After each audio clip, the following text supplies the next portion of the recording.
저는 이제 31살이 된 여자입니다. 다음 달이면 결혼식을 올립니다. 오늘은 웨딩 플래너와 상담을 하다가 문득 제 인생이 떠올라 이렇게 글을 쓰게 되었습니다. 혼주분들 자리 배치는 어떻게 하시겠어요? 플래너의 질문에 저는 잠시 멈칫했습니다. 신랑 측도 저도 그 자리에 앉으실 분이 계시긴 하지만 복잡한 사연이 있거든요. 저는 할머니 손에 자랐습니다. 부모님에 대한 기억은 거의 없어요. 희미하게 누군가의 향기, 누군가의 목소리가 기억나는 것 같기도 하지만 그게 진짜 기억인지 제가 만들어낸 환상인지도 모르겠습니다. 할머니는 제가 4살 때부터 저를 키우셨다고 했습니다. 어렸을 때 저는 할머니께 자주 물어봤습니다. 할머니, 우리 엄마는 어디 있어요? 아빠는요? 할머니는 그때마다 슬픈 표정을 지으시며 말씀하셨죠. 엄마는 하늘나라에 갔단다. 네가 아기였을 때 아프셔서.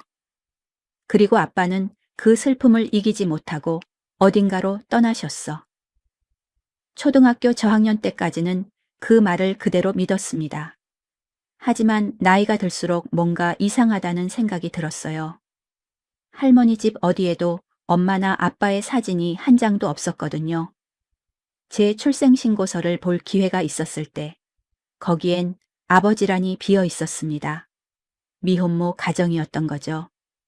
중학생이 되어서는 더 이상 묻지 않았습니다. 할머니가 말씀하고 싶지 않으신 게 분명했고 저 역시 진실을 알고 싶으면서도 두려웠으니까요. 어쩌면 차라리 모르는 게 나을지도 모른다는 생각도 했습니다.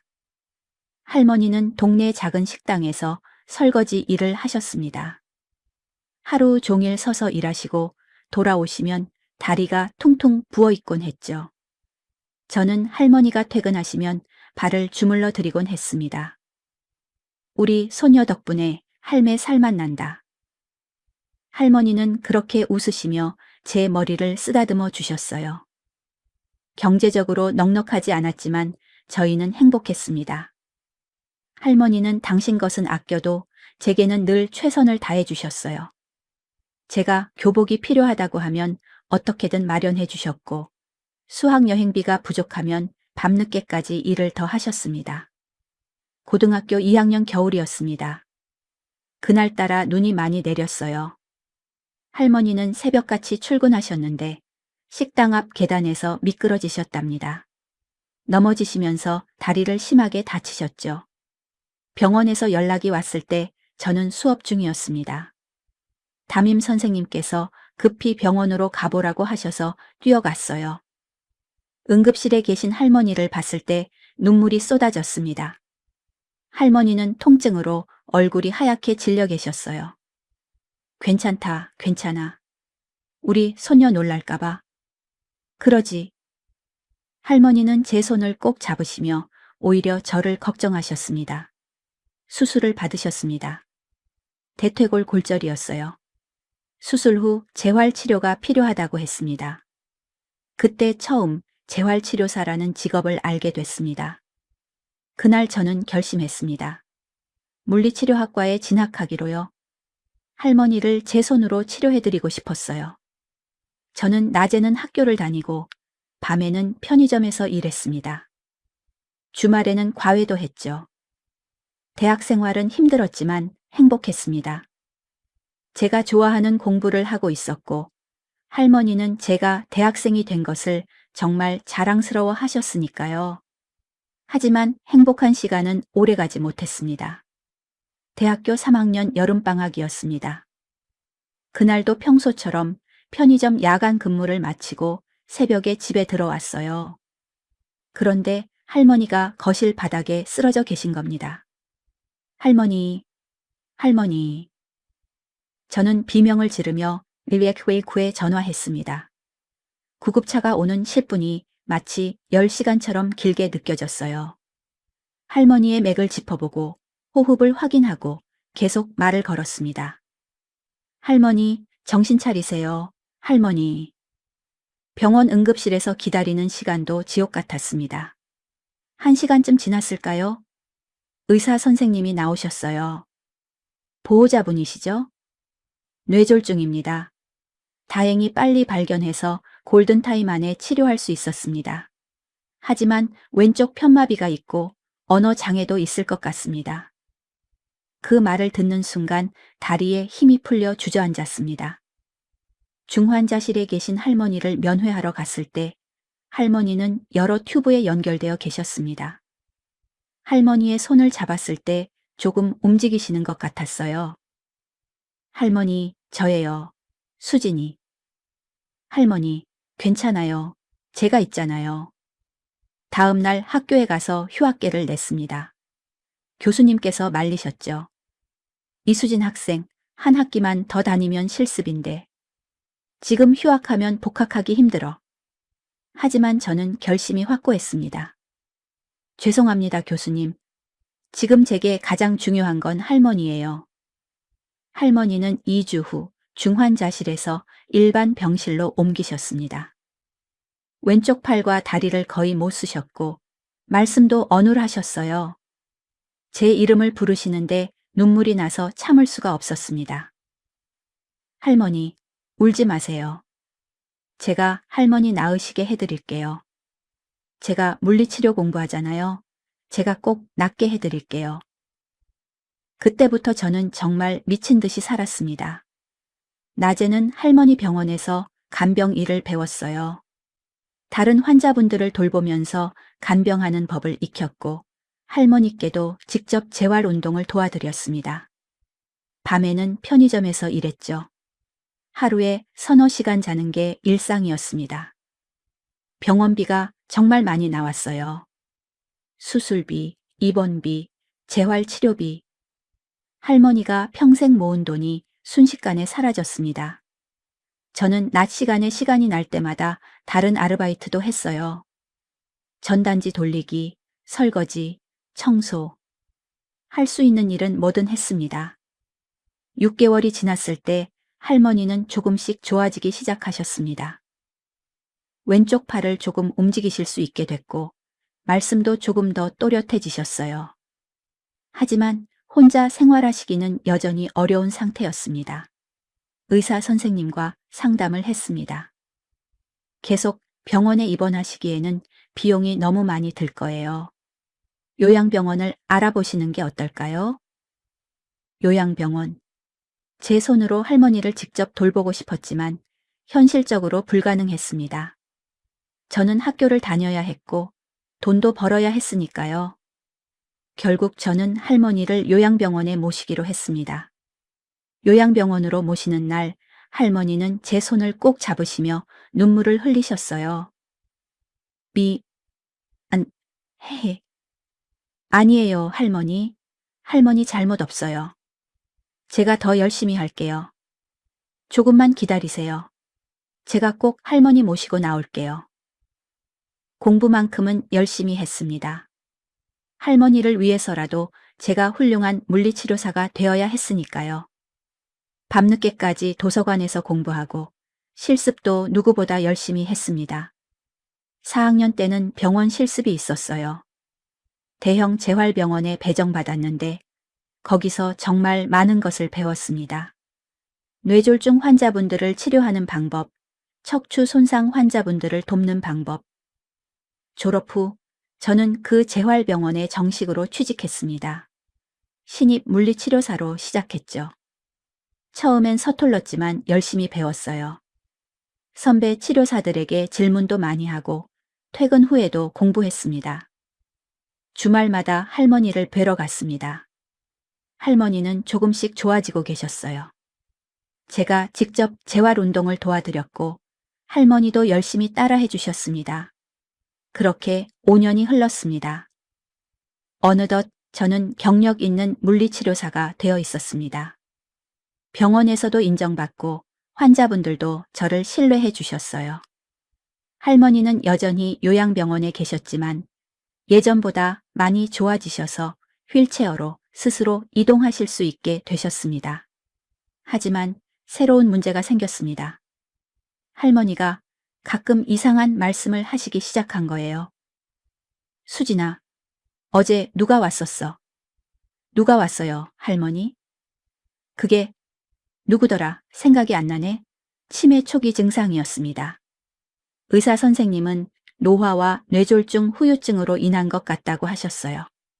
가슴이 무너지는 것 같았습니다. 할머니가 저를 잊어버리시면 어떡하죠? 그러던 어느 날 병원 게시판에 특별한 공고가 떴습니다. VIP 환자, 전담 재활치료사, 모집 3개월 계약직이고 하루 8시간 원투원 케어를 해야 하지만 급여가 일반 급여의 거의 2배였습니다. 저는 고민했어요. 3개월 동안 한 환자만 집중적으로 케어한다는 건 부담이 큰 일이었으니까요. 하지만 그 돈이 있으면 할머니 병원비에 보탬이 될 것 같았습니다. 그리고 할머니 치매 약값도 꽤 비쌌거든요. 저는 지원서를 냈습니다. 면접을 받고 제 경력과 열정을 어필했습니다. 일주일 후 합격 통보를 받았어요. 인사팀 직원이 설명해 주었습니다. 환자분은 50대 중반의 여성분이세요.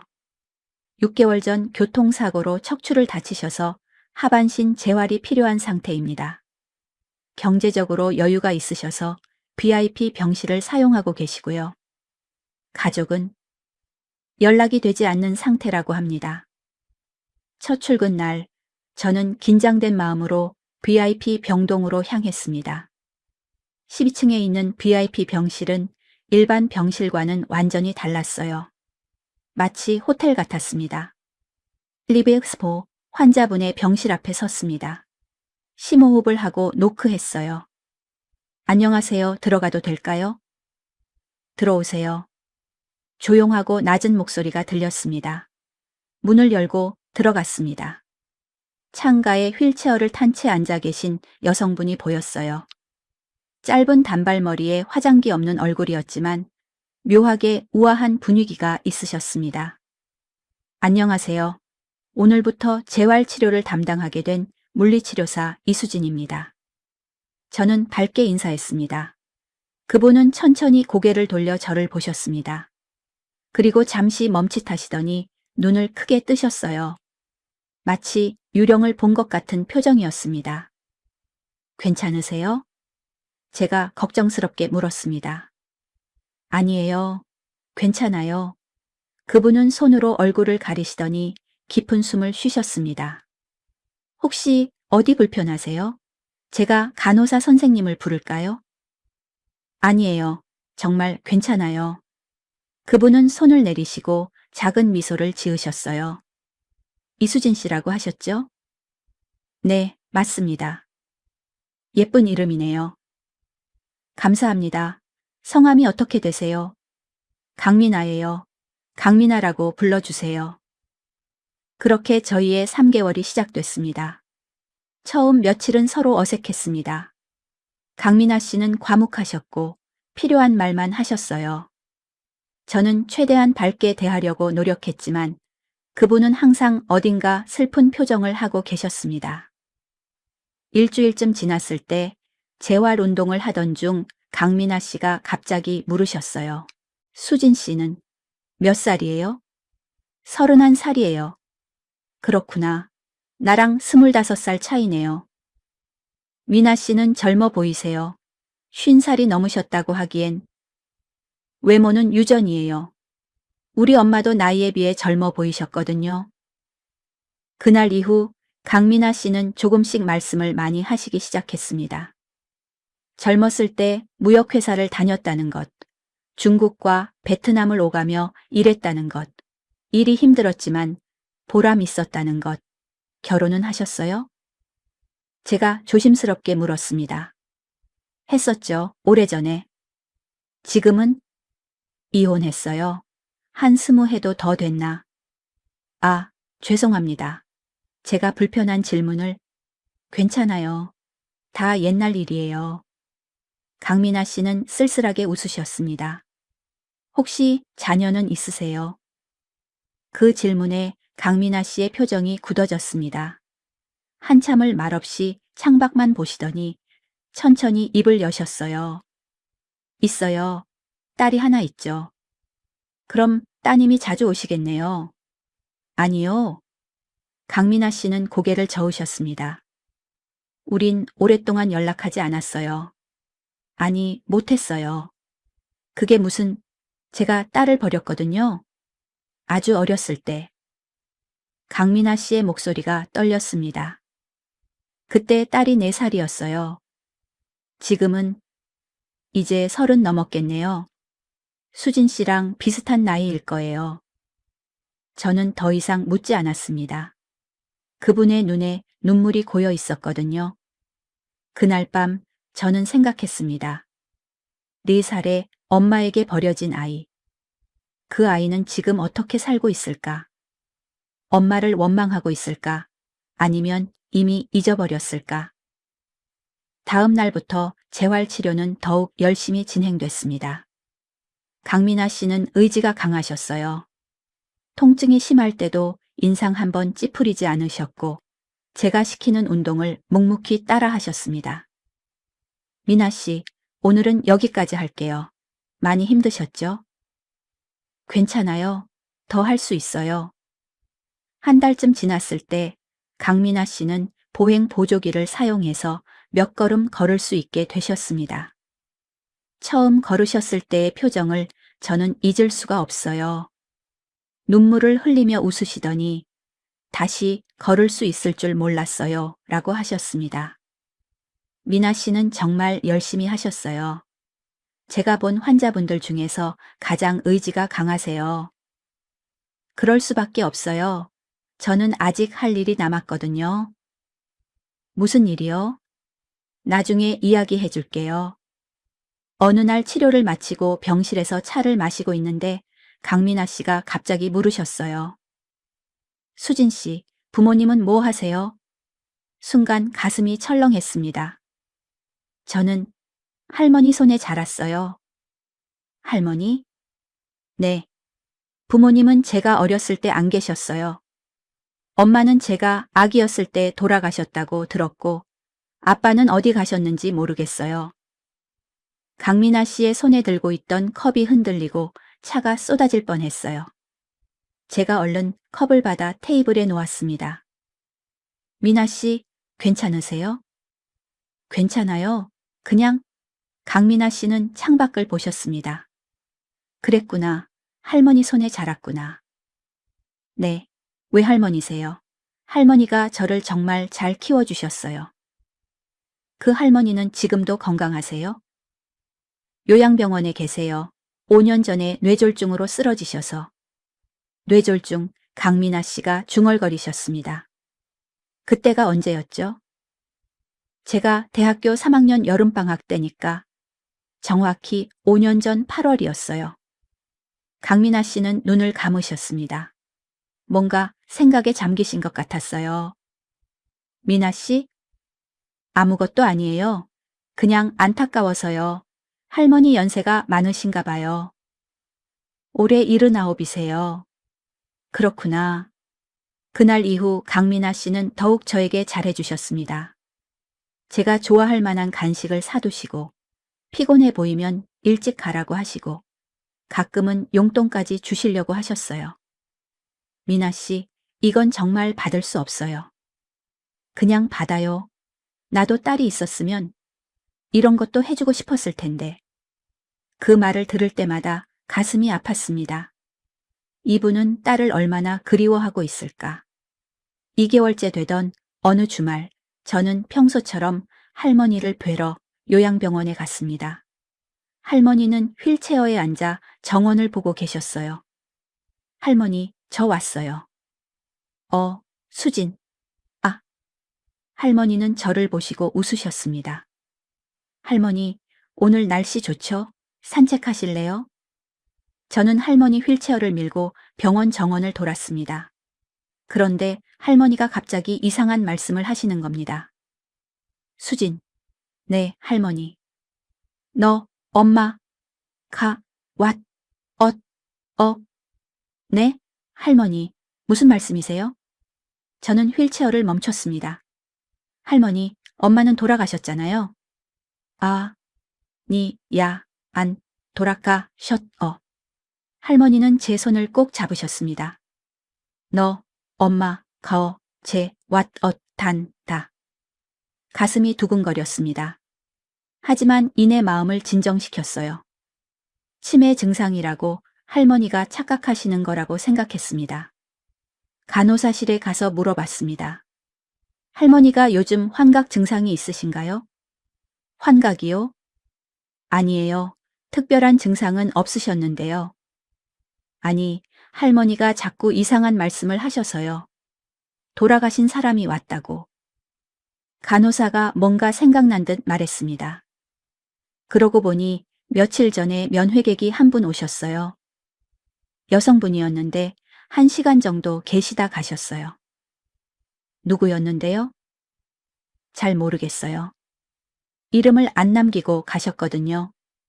50대 정도 되어 보이는 분이었는데 50대 여성.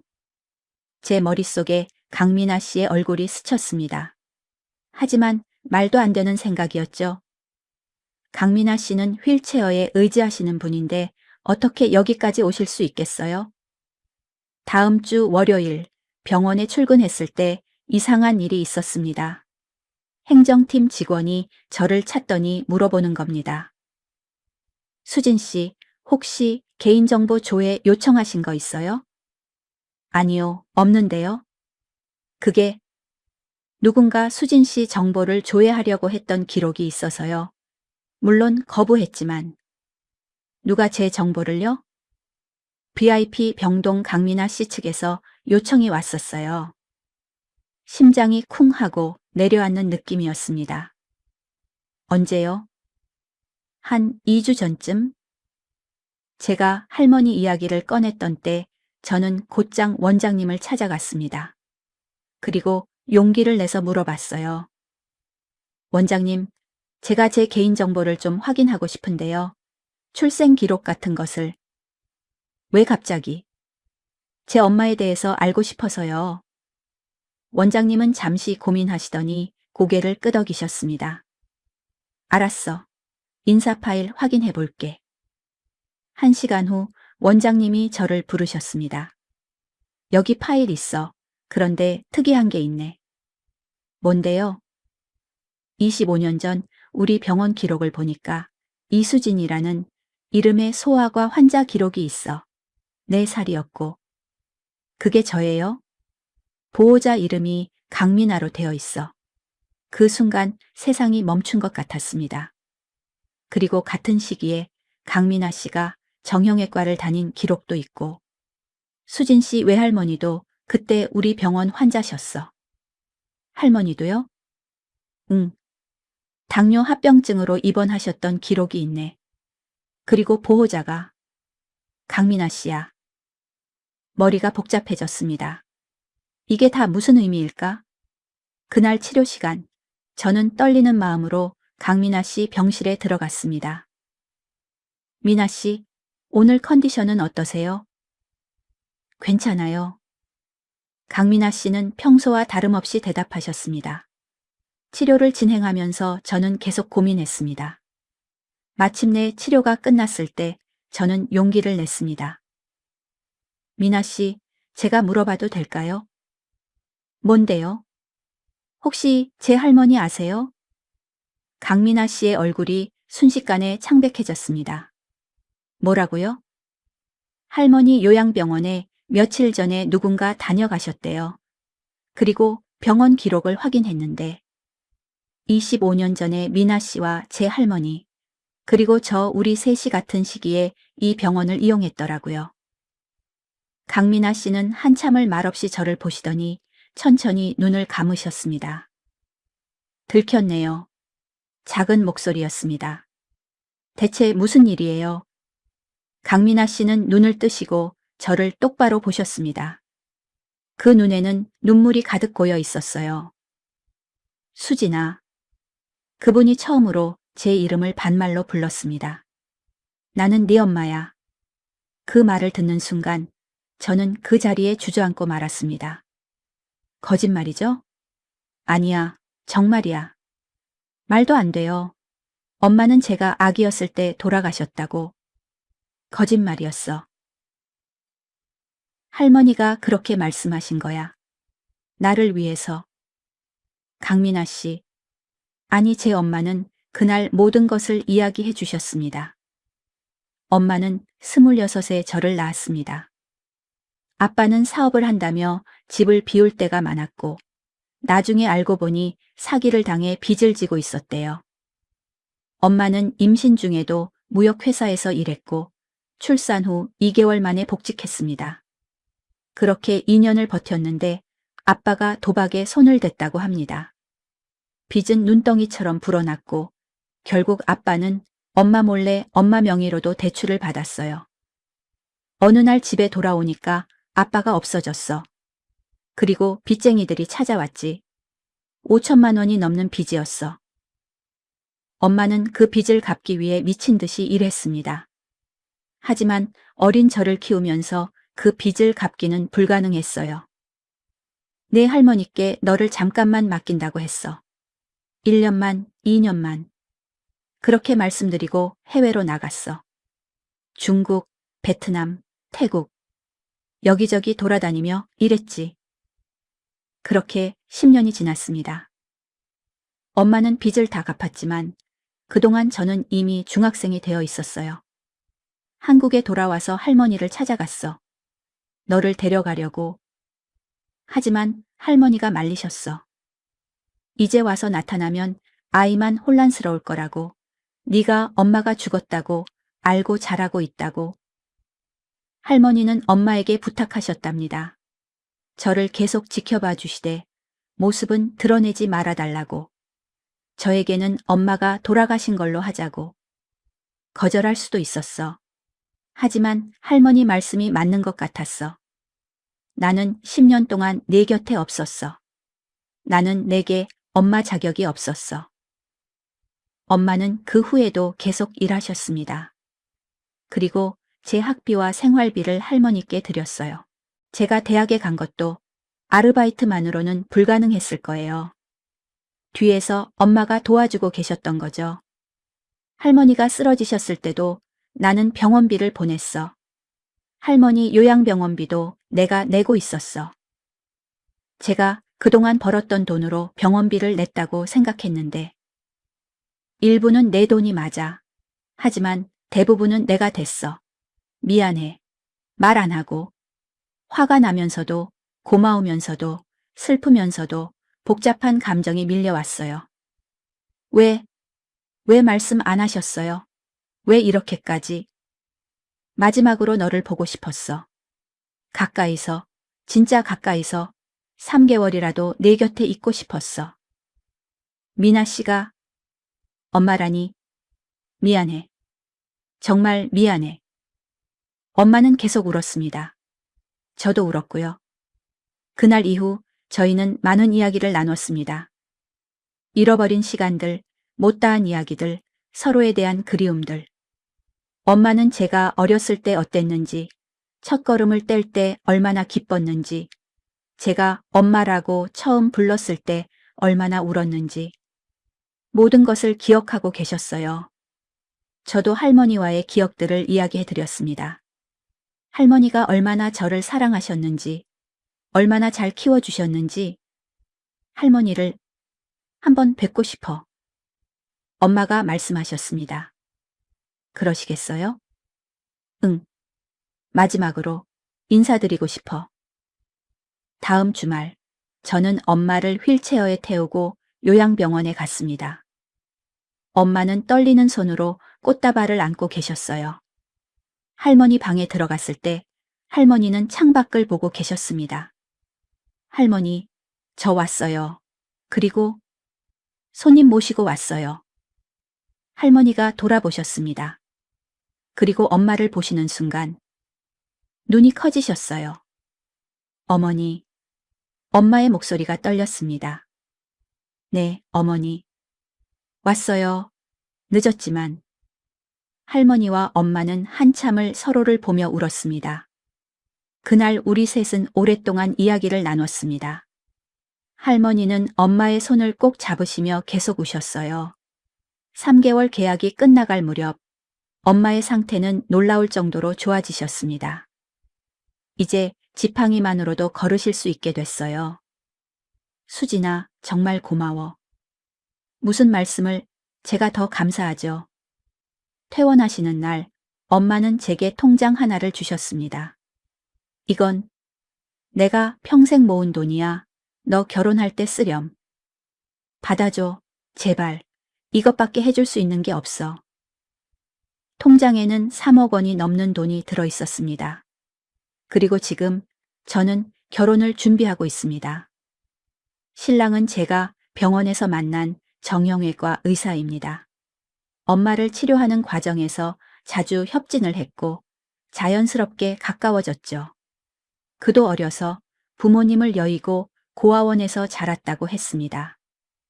프러포즈를 받던 날, 저는 신랑에게 제 이야기를 모두 했습니다. 신랑은 제 손을 꼭 잡으며 말했습니다. 그래서 당신이 더 강하고 아름다운 거예요. 당신 가족을 모두 사랑합니다. 결혼식 날, 혼주 자리에는 할머니가 앉으실 예정입니다. 엄마는 처음에는 하객으로 앉으시겠다고 하셨어요. 하지만 제가 고집을 부렸습니다. 결국 우리는 특별한 방식을 선택했습니다. 혼주석에는 할머니와 엄마가 나란히 앉으시기로요. 둘 다 제 어머니시니까요. 웨딩 플래너에게 설명을 마치고 나왔습니다. 밖에서는 엄마가 기다리고 계셨어요. 다 끝났어. 네, 엄마. 그래, 우리 딸 예쁘게 시집 가자. 엄마의 손을 잡았습니다. 따뜻했어요.